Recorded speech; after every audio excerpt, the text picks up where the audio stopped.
Hello, I'm Christine Stanwood with your top stories from ABC15 Arizona. All right, ever feel like you're moving but not getting anywhere on Valley roads? For one Scottsdale man, that was reality during a Waymo ride to the airport. Since arriving in the Valley, we've been listening to your experiences with the autonomous rideshare service, and tonight we hear from the passenger in Waymo's latest viral moment. ABC15's Adam Mintzer has the story.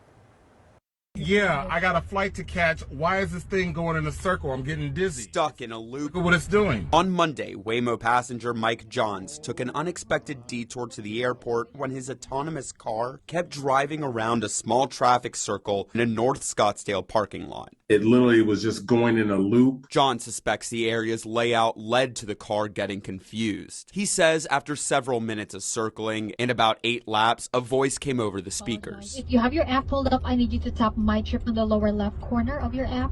Can't you just do it? You should be able to handle it.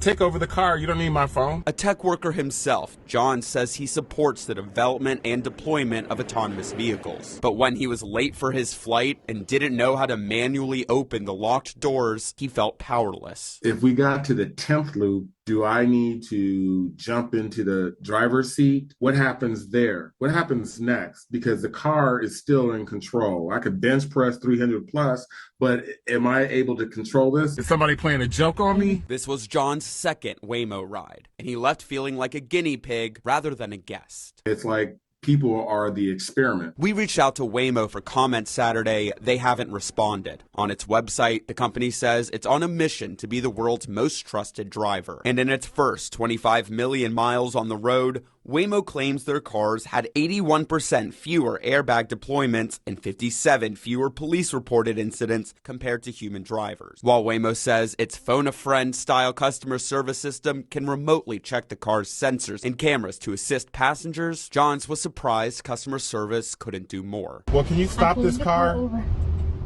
I am trying to pull it goodness. over right now. Apologies. So there was something I had to do, edit my ride.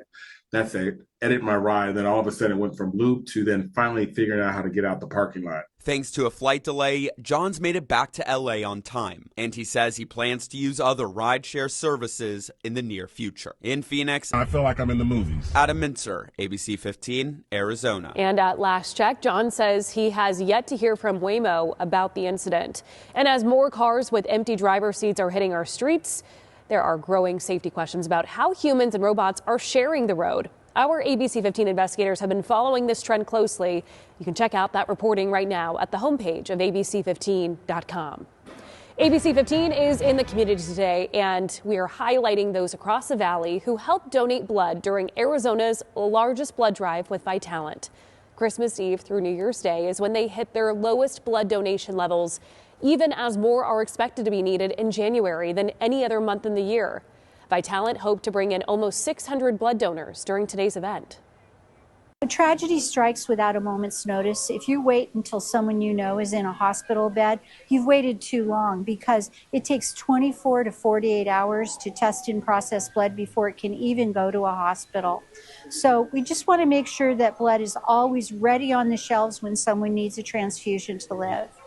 Although they did not reach that 600 mark, Vitalant is still asking for the community to come out and help end the shortage from this holiday season. If you're interested in donating this Tuesday, Mayor Jerry Wires of Glendale is hosting his 7th annual Mayor's Blood Drive from 7:30 a.m. to 5:30 p.m.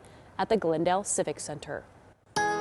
Tracking your most accurate forecast, I'm meteorologist Justin Hobbs. Tomorrow morning, waking up in the mid-40s here across the valley. Definitely a chilly start to our morning. Also beware, we will deal with some small particle pollution to start our day. That should improve as we get towards the lunch hour. 63 for the lunchtime frame, 72 here as we get into the afternoon, so we'll still be above average for this time of the year. More seasonable temperatures are on the way for the midweek, though, as Tuesday a storm system dives down here into Arizona, bringing us a chance for some snow in the high country and a couple raindrops here overnight Tuesday into Wednesday morning. Then those snow chances move to southeastern Arizona as we get into your Wednesday morning and Wednesday afternoon before clearing out. It's also going to bring some windy to breezy conditions all across the state, and temperatures will take a tumble from here to Flagstaff. All across the state, we'll see these temperatures going on their way down. We're in the low 70s for Monday and Tuesday, then dipping back closer towards average in the mid 60s for the second half of the week here in the valley. Meanwhile, Flagstaff, very chilly temperatures by Wednesday. You're going from 51 on Monday down to freezing by Wednesday, then back to the mid 40s by Friday.